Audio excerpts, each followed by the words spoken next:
Hallelujah. Hallelujah, praise the Lord. Hallelujah, how's your day? Kumusta kayo? This is Kuya Larry.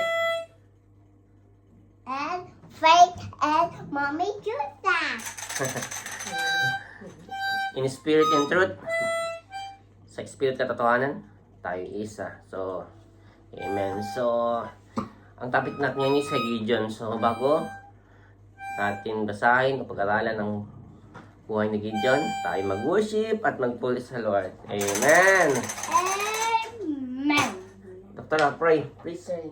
Lord Jesus, we're going to worship now with this time with this with taking a bigger with Mommy and me and Daddy and Pastor Daddy Rari. It's his name. Amen. Amen. When all I see is the battle, you see the victory. When all I see is the mountain, you see a mountain. And as I walk through the shadows, your love surrounds me. There's nothing to fear now, for I am safe with you. So when I fight on my knees, with my hands lifted high.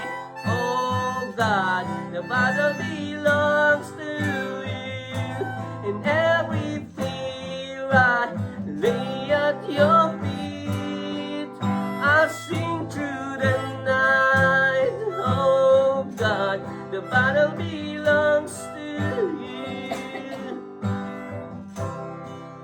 And if you are for me, who can be against me? Oh Jesus, there's nothing impossible to you. When all I see are the ashes, you see the beauty. Thank you, God. When all I see is the cross, God, you see the empty tomb. So when I fight on my knees, with my hands lifted high. Oh God, the battle belongs to you, and every fear I lay at your feet. I'll sing through the night. Oh God, the battle belongs to you.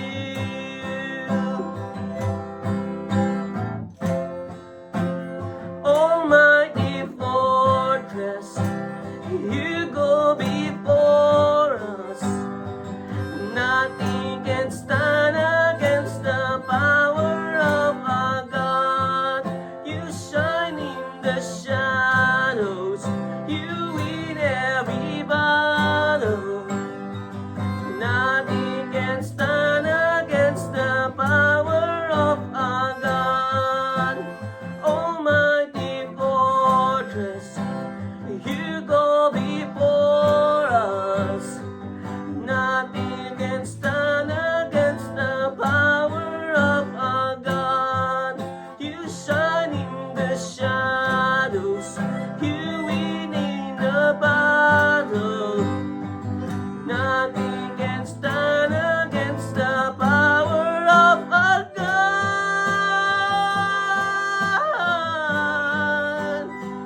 So when I fight on my knees, with my hands lifted high. Oh God, the battle belongs to you, and every fear I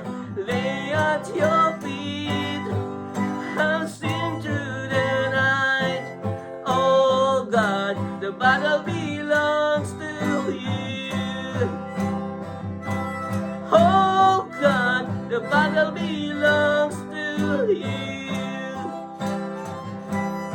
Oh God, the battle belongs to you.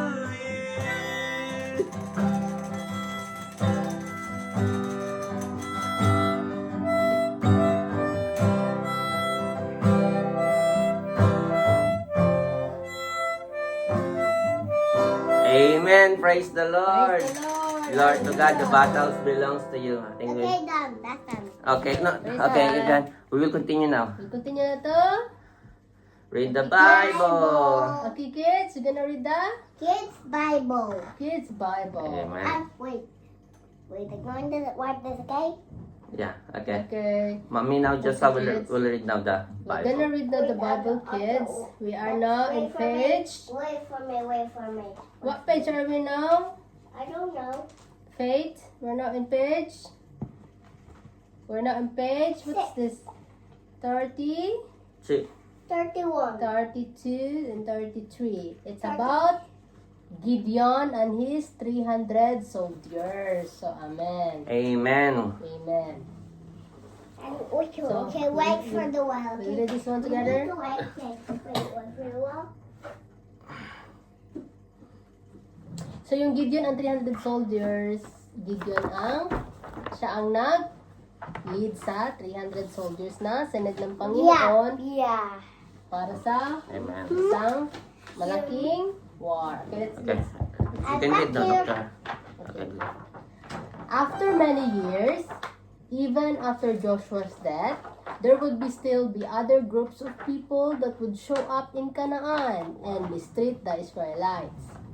But God remained good to them, even though they were unfaithful to Him. Many times, He chose people to lead Israel in Wow. fighting their enemies and to save them. These leaders were called, There's one. what are called? Churches. Woo! Judges. Praise God. Amen. One of these judges of Israel was Gideon. Gideon. Gideon thought little of himself because he come from a weak and small family. Oo. But God chose him to fight the Midianites. Midianites, the people who were mistreating the Israelites. Israelites. To show the power of God better, God chose only 300. Oh. 300 soldiers to be with him in the fight. Oh, praise the Lord. One night, God ordered each one of them to bring a torch and an empty jar. Amen. As God told them, they went to the enemy's camp.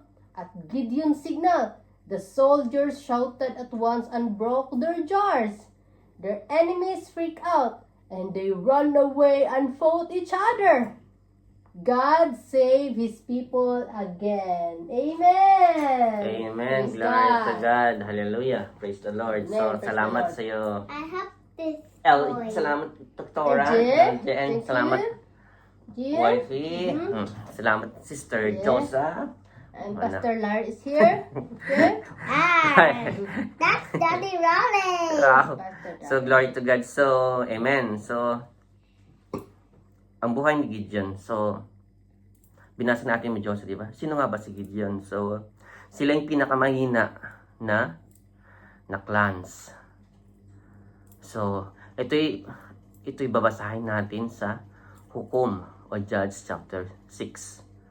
So, verse 12, mag-start tayo. At nagpakita ang anghel na Panginoon ng Panginoon sa kanya at sinabi sa kanya, ang Panginooy sumasayo, ikaw lalaking makapangyarihan, may tapang. Sabihin nga natin sa katabi natin, sa kanan, sumasayo ang Panginoon. Sumasa iyo ang Panginoon. Sa kaliwa, sumasayo ang Panginoon. Sumasa iyo ang Panginoon. At pag walang nagsabi sa atin, at hindi natin narinig, sabi natin sa ating sarili, sumasa akin ang Panginoon. Sumasa akin ang Panginoon. Amen. So, tandaan natin na laging merong instruction ang Panginoon. Even though lagi niya tayong sinasamahan. So ngayon, unang-una, ang pag-aaralan natin is doubt. So, pinili ba talaga ako ng Panginoon? Kahit na ako isang bata pa lamang. Yeah. Amen. Pinili tayo. Kahit na tayo'y bata pa lamang. Tulad ni Gideon. Isa siyang youth. Hindi siya kalakasan. Di ba? Ang sabi niyang ganon. Verse 15. Judge chapter 6 verse 15. At sinabi niya sa kanya, O Panginoon, paanong ililigtas ko ang Israel? Narito ang aking angkan na siyang pinakadukha sa Manase at ako ang pinakamaliit sa bahay sa sambayanan na aking ama. So siya yung pinakamaliit, siya yung pinakamahina. Alam niyo mga bata, ang Panginoon, hindi yan tumitingin kung anong size, kung anong laki, kung gaano kalakas. Pag sinabi ng Panginoon, sasamahan ka niya, papasayo ang Panginoon. Ano man ang kahinaan mo, bibigyan ka niya ng kalakasan. Wow! Grabe, ganun ang Panginoon. Amen? At ang Espiritu ng Diyos, pag meron tayong Espiritu ng Diyos, magkakaroon tayo ng anointing. Amen? So, isa siya sa sikreto ng mga nakita natin na binasa natin na katulad ng kay Joshua, inanoint sila ng Espiritu ng Diyos. Not by flesh, sabing ganun, hindi sa kalakasan, hindi sa ating kalakasan ng katawan, hindi sa ating kaalaman, kundi sa Espiritu ng Diyos. Amen. Praise the Lord. Hallelujah. So, instruction, kung natitignan natin na pinili sa atin na tayo ng Panginoon, kailangan sumunod tayo sa Kanya. Gaano man, ano man ang agam-agam natin is patutunayan niya. So, si Gideon, humingi siya ng tanda. So, kung talagang pinili mo ako, nag-doubt pa siya, no?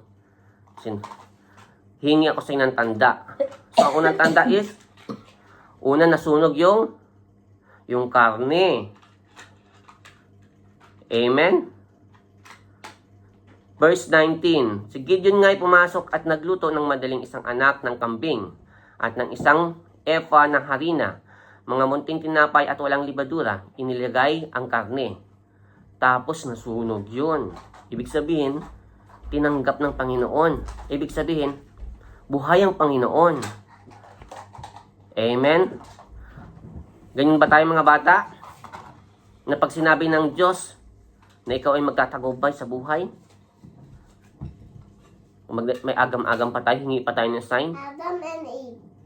Amen. So sabi pang ganun, pangalawa, narito akong inilagay sa isang lahat ng lana sa gikan. Yung hamog, sabi nga, kung dumuon ang lamang ang balat ng hamog, maging tuyo ang buong lupa, ay malalaman ko nga na iyong ililigtas ang Israel sa pamamagitan ng aking kamay na iyong sinalita. Sabi, gano'n. Grabe yung ano niya, no? Humingi siya ng dalawang tanda. Verse 36. Sinabi ni Gideon sa Diyos, kung iyong ililigtas ang Israel sa pamamagitan ng aking kamay, gaya ng iyong sinalita, narito aking ilalagay ang isang balat na lana sa gikan. Kung dumuon lamang ang balat ng hamog, maging ang tuyo ng buong lupa, ay malalaman ko na iyong ililigtas ang isang Israel sa pamamagitan ng aking kamay, ng iyong sinalita.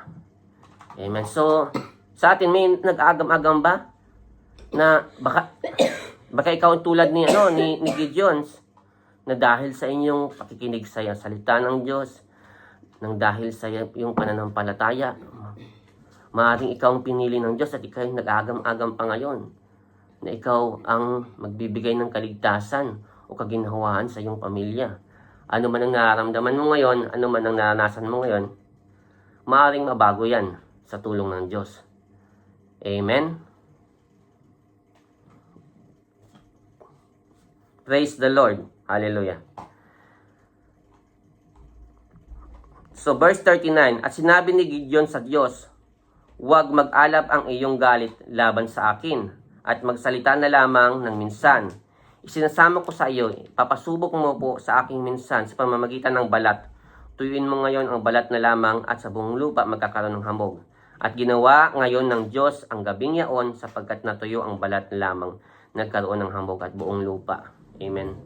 So, totoo ang salita ng Diyos, totoo ang kanyang mga pangako. Even though may mga doubt tayo sa buhay, even though nagtitingin tayo sa kahinaan natin, ang Panginoon ay hindi titingin sa ating kahinaan kahit na tayo pinakamaliit. So, ngayon, nang tinawag si Gideon, inanoint siya, ngayon bibigyan na siya ng instruction. Amen? Sa verse 34, ito gusto kong i-memorize nyo to mga bata. Sinabi ko 34. Ngunit ang Espiritu ng Panginoon ay sumakay Gideon. Amen. Amen. Amen. Ito yung sinasabi ko kanina, hindi sa pamamagitan ng lakas o kapangyarihan, kundi sa pamamagitan ng Espiritu ng Diyos. Sakaraya, chapter 4, verse 6. Pagkatapos ng pinili si Gideon, binigyan siya ng instruction. Ano ba yung instructions na bigay sa kanya? Bakit ba importante ang instructions? So, sa buhay pananampalataya natin, kailangan instruction. Kasi ito yung nag-guide sa atin. Amen? Without obedience sa instruction, hindi tayo makakapag-breakthrough. Hindi mag-move yung buhay natin. Paano bang? Amen? Amen. Glory to God. Sabi niya gano'n, verse. Sinabi natin mo, Diyosa, kanina. Una, ang instruction, sinira niya yung temple ni Baal. Doon yung Diyos-Diyosan. Pangalawa is yung naging 300 na lang na isinama niya laban sa laban. Grabe. Ilan ba sila dati? Sabi ganun sa verse 2. Okay? Diba verse 6 na tayo? Ay, chapter 6 tayo. Ngayon, chapter 7 na tayo. Chapter 7, verse 2. Sabi niya ganun. Kasi bakit niya tinanggal? Mas marami, mas maganda. Para hindi magmalaki ang Israel. Sabi niya ganun. At bumalik sa bayan ang 22,000 at naiwan ang 10,000. Tinanggal niya yung 22,000. Grabe, di ba? Yung mga, grabe. Yung mga duwag. Grabe. At naiwan yung 10,000. 10,000. At sinabi pa ni Lord, tatanggalin mo ulit at i-screen mo at i-filter mo ulit ititira mo yung 300. 300 lang pinili ng Diyos. Amen. Biruin mo yun. Paano ka makikipaglaban sa Midianites na napakadaming soldiers? Imagine mo, gera yun ha. Gera. Gera. Tapos 300 lang. Grabe. 300 lang. Oo. Grabe. Praise Diba? God. Ang nangyari ng gabing yon, sinabi ng Panginoon sa kanya, bumangon ka at lusungin mo ang kampamento sapagkat aking ibibigay sa iyong kamay. Amen. So let's pray na ibigay sa atin ng Panginoon anuman ang hinihiling ng ating puso. Amen. Alam natin na may mga spiritual battle. Hallelujah, hallelujah. Na mangyayari katulad ng sinabi nyo na kayo'y magiging pulis o anuman ang mga hinihiling ninyo. Tinan si Gideon, walang experience, pero naging general siya. Ilinid niya ang buong Israel. So let's pray. Hallelujah, hallelujah, hallelujah, hallelujah. Open ninyo yung mga bunganga ninyo. Magpuri kayo sa Panginoon. Hallelujah, hallelujah. Na ibigay sa inyo ang mga hinihiling ninyo. Hallelujah. Sa pamamagitan ng inyong pananampalataya at sa inyong obedience. In Jesus' name, Jesus' name. Amen. So, bakit napaka-importante ba ng pray? Tingnan natin. Pray and worship. Amen. So, dito na tayo. So, ito ang instructions na Kung nag-aalinlangan ka sa hanggang ngayon, pumunta ka sa kampo kasama So, verse 10 na tayo ng chapter 7. Kung nag-aalinlangan ka sa hanggang ngayon, pumunta ka sa kampo kasama ang tagapaglingkod mong si Pura. Tiyak nalalakas ang loob mo kapag narinig mo ang kanilang usapan. Kaya't si Gideon at si Pura palihim na nagpunta sa may kampo ng mga Midianite. At ang Midianite, pati na ang mga Amalekita at mga tribo paligid na nalipunan sa kapatagan, parang balang sa dami. Karami ng kalaban nila, grabe. At ang kanilang mga kamelyo na sindami ng buhangin sa dagat. World War. Parang laman ng World War na. Sa dagat. Nang malapit na si Gideon, may narinig silang nag-usap-usapan. Ang sabi ng isay, nanaginip ako ng isang tinapay na durang gumulong sa aking kampo. Nagulungan nga daw ang tolda at bumagsak. Sagot naman ng isa, iyon ay walang iba kundi ang tabak ng Israelitang si Gideon na anak ni Joas. Ang Midian at ang buong hukbo ay binigay na ng Diyos sa kanyang kamay.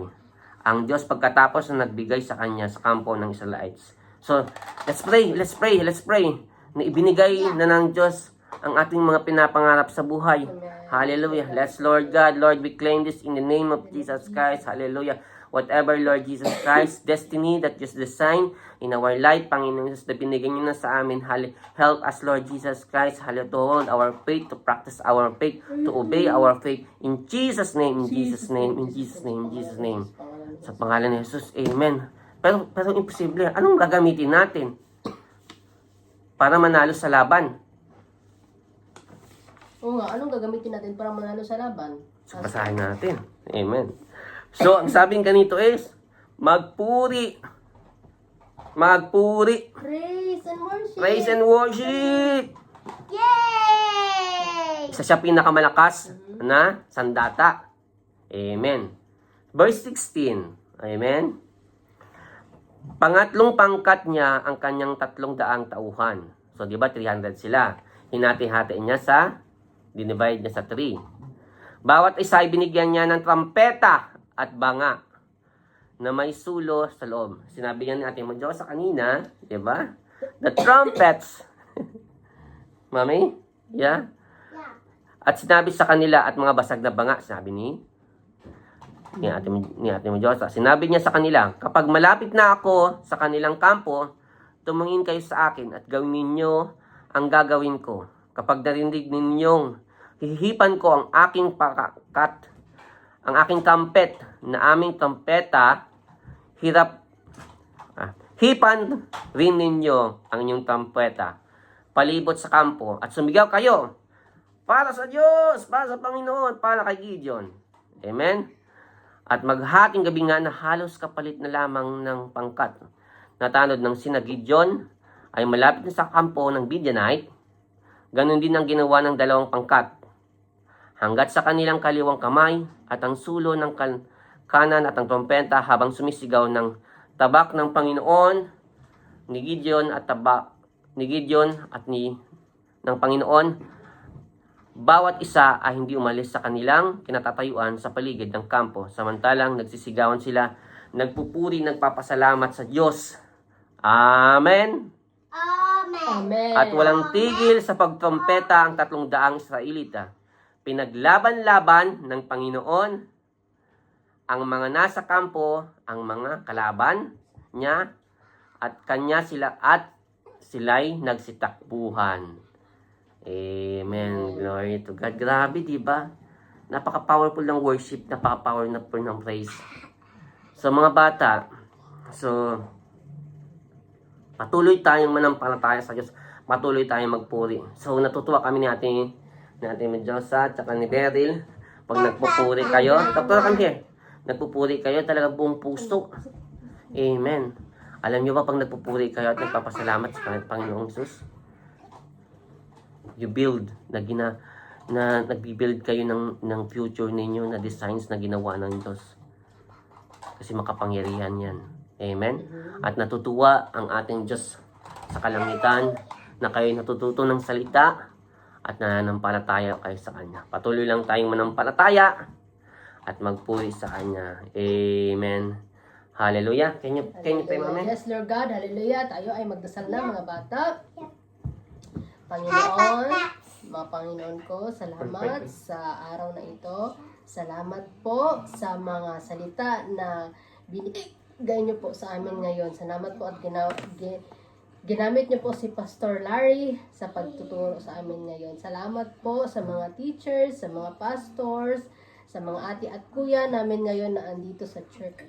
Lord, kami po ay napapasalamat sa lahat ng mga biyayang binigay niyo po sa amin. Lord, sa pang-araw-araw na buhay namin, naway mamuhay kami, Lord God.